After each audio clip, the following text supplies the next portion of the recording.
शास्त्रों में कहा गया है कि जिसका जन्म हुआ है उसकी मृत्यु भी निश्चित है। देव, मनुष्य, पशु, पक्षी सभी की मृत्यु निश्चित है।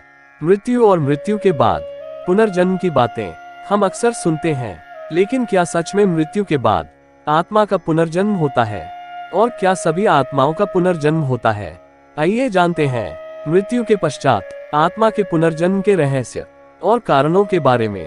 पुनर्जन्म के बारे में क्या कहते हैं?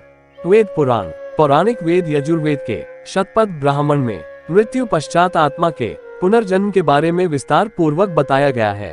उपनिषदों में भी कहा गया है कि एक क्षण से भी कम समय या अधिकतम 30 सेकंड में आत्मा शरीर को छोड़ दूसरे शरीर को धारण कर लेती है।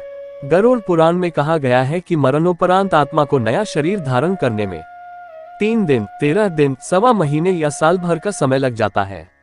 जो आत्माएं नए शरीर को धारण नहीं करती वह पितृलोक और स्वर्गलोक चली जाती है या भटकती है। इन कारणों से मरने के बाद आत्माओं का होता है पुनर्जन्म। 1.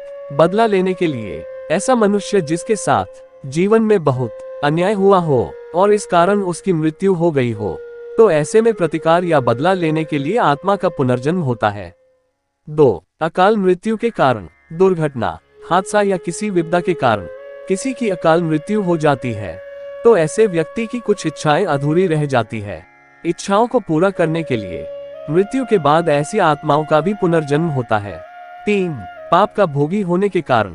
ऐसा व्यक्ति जो अपने जीवन में बहुत सारे पाप और अन्याय करता है, उसकी भी आत्मा को मृत्यु के बाद वापस धरती लोक पर भेज दिया जाता है, जिससे कि वह धरती पर अपने पाप कर्मों के कष्टों को झेल सके। 4. पुण्य कर्म भोगने के लिए। जो व्यक्ति अपने जीवन में हमेशा पुण्य कर्म करता है, मृत्यु के बाद उसकी आत्मा का भी पुनर्जन्म होता है। ऐसी आत्माएं पुण्य फल को भोगने के लिए जन्म लेती हैं। 5.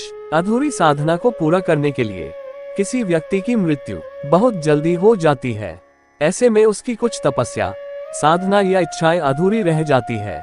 इन्हें पूरा करने के लिए भी मरने के बाद ऐसी आत्माओं का पुनर्जन्म होता है।